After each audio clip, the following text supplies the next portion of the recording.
MMA's national amateur platform has arrived. It is the Elite Amateur Fight League, and this is the Fighter First Podcast.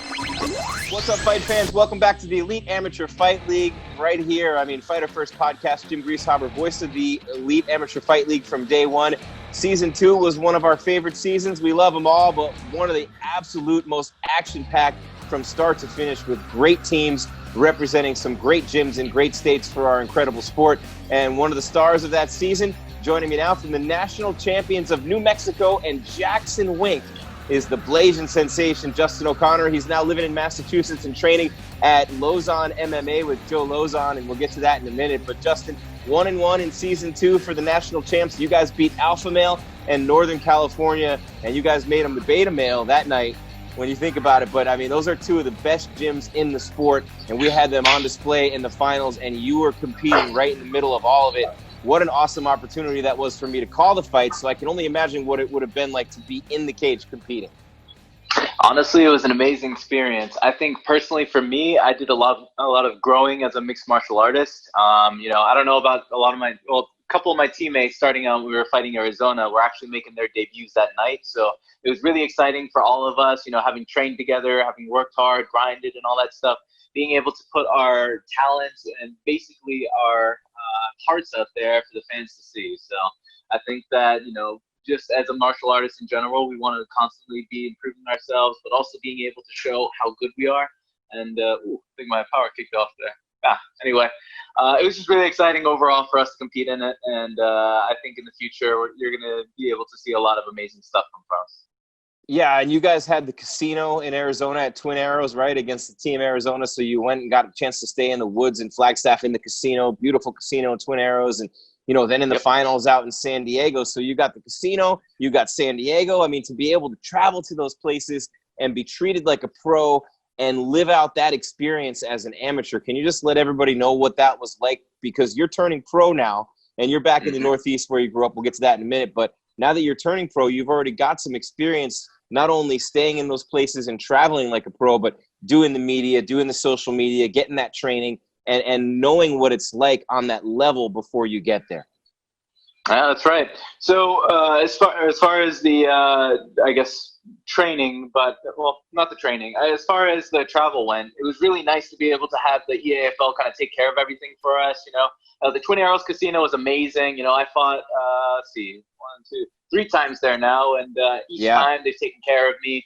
The food vouchers from both our guys, I'm guessing Joel was the one to help provide those, along with Jesse as well.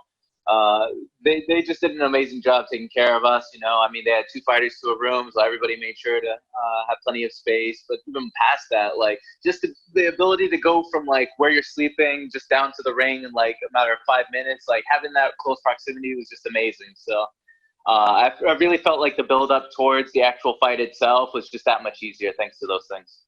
Yeah, and then you're in Southern California, San Diego. In the finals, it doesn't get any better than that. The beautiful weather, the event, the epic fighting event, and what you guys brought to the table, the crowd, Carlos Kramer, the Roaring Lion, PA ring announcer, just unbelievable. He was great, and just that whole experience, being in Southern Cali, being at a big event like that, and really the fans were so into it in San Diego. That was an awesome event.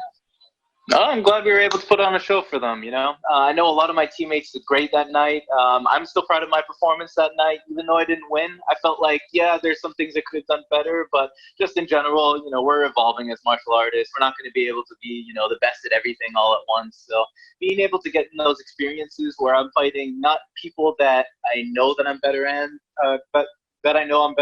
but people that have also been training at those high-level camps that have really been able to go and evolve themselves as martial artists and then kind of see how we stack alongside each other. It's just been an amazing experience. So I look forward to doing more of it as a pro. Oh, no doubt. And, you and Kaleo, man, and you beat Tommy Stevens, who's a tough son of a gun. He lives in Florida now, by the way, and he's boxing, and he's a tough fighter. For Team Arizona, you beat him, and then you fought Kaleo Romero of Team Alpha Male, and that was one of the best fights we've ever seen in the EAFL. And you talked about being proud of your performance. You did show out that night, and that was one hell of a fight between 2 elite fighters, and that's what we're all about. 2 of the best in the country, in the world on the amateur level, competing against one another, which you would never get if you just were able to and all you did was stay in your state and compete against the people in New Mexico. You were able to compete against the best of the best on a big stage and get it on TV as well. Actually, in New Mexico, I was looking for some matches as well, but the 55 scene around there just isn't as strong as I'd like it to be, so I wasn't able to really find anything there. You guys have always been able to show up, though, and just based off of my first couple fights there, but even more as the more I've kind of traveled and kind of experienced the journey up to the fight itself, it's been nice to be able to kind of get a little bit of everything, like really enjoy the journey for what it is, not just think, oh, am I going to win this fight or this fight, but just being able to go and experience all of the, hardships leading up to each individual fight and then being able to adapt from them. But now you're in Massachusetts. You grew up in Mass. You were an Army brat without being an Army brat. Your dad's an engineer, right? So you traveled around. You lived in Massachusetts, Illinois, Pennsylvania, went to college at Arizona State and trained at the MMA lab for a while. Then New Mexico and Jackson Wink. Now back with Joe Lozon in Massachusetts. So you've seen how good the MMA is in some of the top states and some of the places where we've had some teams. Now Massachusetts coming in. How does Massachusetts stack up against Arizona and New Mexico where you've trained in the past?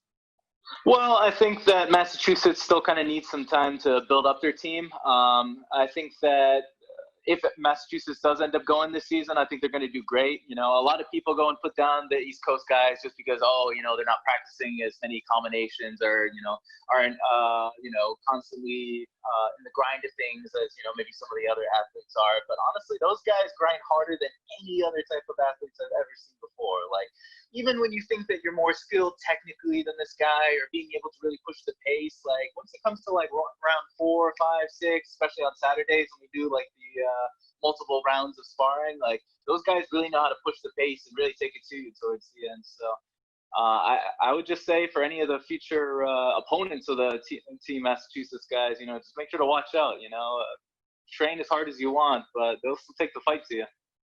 Yeah, I'm telling you, I'm from New England. I'm from Connecticut. So one thing I know about our people, man, and I say our people because you're from there too, like we're fighters, man. I grew up in a whaling city, and they weren't whaling anymore when I was growing up, but that's what it was built on, and so it's blue collar, it's gritty, it's steel yards, it's military, man, it's right there. Yep. All that. There's a lot of toughness coming out of Massachusetts. I mean, for sure. And so, it's got to be really cool. And for you, you're kind of on hold a little bit. You've been waiting to make your pro debut. You're supposed to do it in February. Then the coronavirus hits. How has that been affecting you? And how has that been affecting the start of your pro career? Oh, man, the start of my pro career, I won't lie, it's been pretty frustrating, I mean, I've been looking to go pro since almost February of last year. That was the last fight I fought. I won that one against a great opponent, Matt Brady. Was able to secure the TKO in the third round. So really kind of showcasing my skill as far as being able to not only finish the fight in the later rounds, but also show that I can be a striker and not just a ground guy. I would say that as far as my pro career has gone, I maybe haven't started out most showboaty as I would have liked to, like been able to get like a flash knockout or a first round TKO or knockout in my debut as I would have liked to, but it's been nice to be able to get some of the experiences of being a pro, like trying to find yourself sponsors, being able to keep yourself accountable for the gym, especially while working, and being able to balance stuff out. Like as an amateur, the stress, well, it's not stress, I would say, but the amount of work you need to do isn't nearly as much as when you're a pro, just being able to make the adjustments as needed. Am I going to go and work this week, or am I going to go and take it off to go and start cutting weight? Like being able to start thinking about those little problems and finding solutions for them has been amazing. So even though I haven't been able to get a pro debut going yet, I wouldn't take away any of that time or any of the lessons that I've learned since then. No, and not just in the Elite Amateur Fight League, Justin, but also in general, when you're at a place like the MMA lab and you're at a place like Jackson Wink, and now you're at a place like Lozon's, you're training like a pro, whether you're an amateur or not. So you're learning how to be a pro all the way through, right? And that's something that I know. And with your talent level, when you walk in the door, people are going, okay, man, this dude's a pro. Like you get treated a little bit differently than the people who sign up to take a class and get in shape, right? Like, you're going to be a pro. Everyone there knows you're going to be a pro. So you're going in that direction from day one, right? Yeah, well, I mean, I don't know, every single gym has a different mentality when it comes to cross training. I know some gyms are fine with it. Other gyms are like, oh no, it's our gym or the highway type of deal. But for the gyms that I have trained at, Lausanne's MMA, Jackson Link MMA, Jackson Donkoma MMA, even training in Pennsylvania with BJJ United. Shout out to Jared Weiner and Wilson Hayes, my two jiu-jitsu coaches there. It's been nice to be able to see all the different areas that different gyms are skilled in, being able to, maybe be able to improve on my ground game, especially in Philly where my jiu-jitsu isn't the strongest, especially against some of those guys, man, they'll kick your butt. And then being able to go to the West where, in New Mexico, those guys have like the most technical striking I've seen yet. And being able to go and take those different lessons from each gym and start to kind of create my own arsenal of weapons I'd like to use in the ring, in the cage. But it's just been nice to be able to have a constantly adjusting schedule, just one that doesn't have me just focusing on my strengths, but also has me, keeping up my strengths while also, bringing up my weaknesses. So. Yeah, you and I have stayed in touch, and you're a cool dude, man. Like, really respectful, really appreciative, and we were, it was our pleasure to have you in the league. You're one of those dudes, and it's good that you're out there talking to Joe and trying to bring Massachusetts into the league for us. So you see the value of the whole thing. Not to mention the fact that you win, man. You have the best nickname in EAFL history, in my mind. I'm the play-by-play guy, so I think I'm the foremost authority on this. The Blasian Sensation, man. It doesn't get any better than that. That's right. That's right. Well, ever since I was growing up, I've always been known as Blasian, half black, half Asian. At first it was actually funny. I used to see it as a weakness just because, I didn't quite fit in with the black kids and I didn't quite fit in with the Asian community. So being able to kind of have this own, identity for myself, but also being able to learn more about each culture as I'm growing up has just been awesome. I used to think that I would be able to gain strength and confidence through the people I hang with or the places that I train. But honestly, man, especially through MMA, I've just learned that you can find all that down here, man. Like, as long as you're willing to, love yourself and spread that joy out there, man, that's all you really need in life, Whether you're fighting, whether you're skiing, whatever you're doing, whatever, you always try and keep the positivity going. Yeah, or if you're doing an interview with an inflatable duck, or is that a penguin? What is that behind you? Oh yeah, this is Coach Ducky up here, man. He's the one that watches over your speed bag drills, which we got over here. So yeah, we got a couple drills here. We go from 8, 6, 4, 2 punches, and then start bringing our way back up. We have some interesting drills here, but Coach Ducky here makes sure that we aren't slacking. Every once in a while, he'll let out a silent squawk or whatever the fuck ducks say. So there's no social distancing from an inflatable duck, right? So I mean, the COVID-19 has you talking to inflatable pool animals. Well, say in the Blasian's gym defense, nowhere does it say that you can't have to keep 6 feet apart from certain inflatable objects. That's Notice true. He doesn't have, he doesn't need to breathe. He doesn't need a mask. Yeah. Well, okay. He's supposed to be wearing a mask, actually. I think one of my brothers took it down, but Come on, Coach Ducky. Yeah, we'll correct that mistake when the time comes. Don't worry. You never see Joey Villasenor or Joe Lozon coaching like that, man. Oh, no, man. I tell you, man, the two Coach Joes, man, they're my favorite, man. Coach Joey, I just love for that grittiness. I'm sure you talk to them. You understand. Yeah, I like him. Guy good dude, man. And Coach Joe Lozon is, I'm sure you'll meet him enough. All you have to do is watch his fights, man. Mm-hmm. All you have to do is watch his fights. Here's what is so crazy. The man is absolutely brilliant when it comes to jiu-jitsu, when it comes to legs. He's a super smart dude. But on top of that, this dude has gotten into some wars and come out of it still okay. I don't know what that guy's secret is. I mean, I asked him, and he said video games, which I'm sure me and any gamer out there will happily take. But even so, it's man, mad props right there, Yeah, my son James will be happy to hear that Joe Lozon credits video games for him being a great fighter, because my son plays a lot. And you used to tell your kids, hey, my dad would tell me, hey, you're never going to get paid for playing video games. But now you can't tell kids that, because there's people who make a lot of money, even just from Twitch accounts, let alone winning tournaments and stuff like that. But it does, the hand-eye, all those things. So last one for you, Justin Oconnor, the Blasian Sensation in Massachusetts. Quarantine life is, not got you down. You got Coach Ducky up there keeping an eye on you. But I want to ask you, what is it about mixed martial arts that you love the most, that drives you, that keeps you passionate about it? because I like to get the answers from people, because they're so, believe me, I've asked this to so many fighters, and the answers are so different. What is it that drives you every day toward your goals of being a professional MMA fighter? You know, this is a good question right here. This is something I'm constantly kind of asking myself, but even more than that, I feel like I'm constantly kind of changing the answer for it, you know?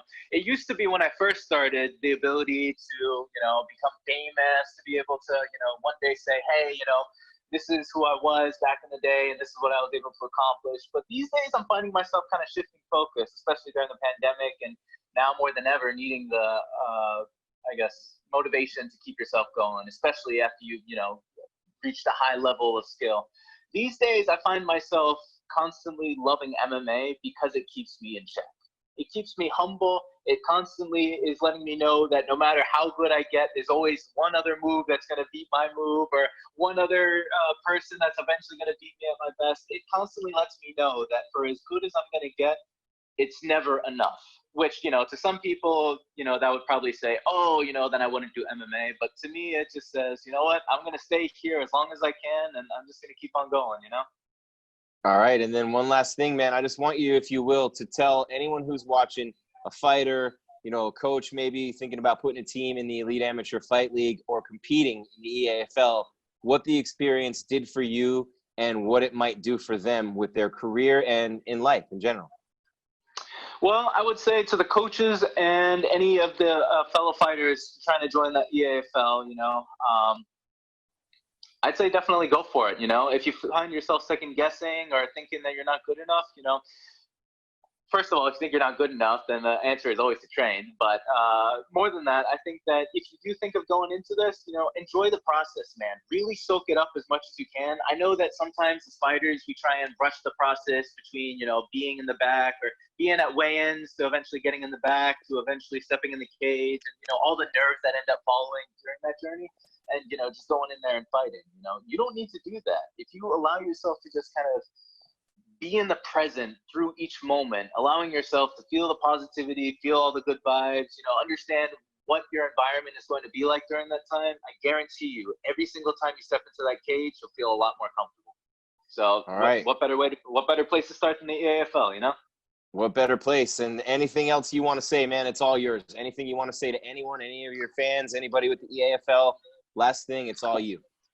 Well, first I want to say thank you to the EAFL for the opportunities that they've helped present there. You know, being able to help me get started as an MMA, mixed martial artist, and also being able to constantly keep myself going and keep improving myself. You know, just I appreciate all the help that you've given so far. I would have to say to my fellow fighters out there, if any of you guys are struggling with the motivation to keep on going, one thing that has constantly helped me is being able to picture yourself a year from now. You know, how good do you want to be by that time? You know, everyone has to make transitions during this time. You know, it's crazy. We got a pandemic going on. We have protests going on. We have injustice. We need to be able to go and balance ourselves there. But even more than that, you know, I'm not going to get political here. I just want everybody to understand at the very core of yourself, you control how happy you want to be. So if you can find that happiness within yourself and not have to go and rely on other people, you're going to be all right. Man, you are a sensation. I love you, brother. It's been my honor to know you and call your fights, to do this interview and keep in touch with you. You and Coach Ducky up there, the Blasian Sensation, Justin O'Connor. Yeah, you already know. Thanks for the time, man. You know, you're working out in the garage. You got that smile on your face. And always. We appreciate you, brother, and we'll catch up with you again soon. You already know it. You take it easy, all right, Jim? All right. The Fighter First podcast, the EAFL, the Elite Amateur Fight League, team versus team, state versus state. Who's the best? Not just in the West, but in the U.S., and that's all you need to know right there, where the fighters come first. The Fighter First podcast, the Elite Amateur Fight League, the future fights here.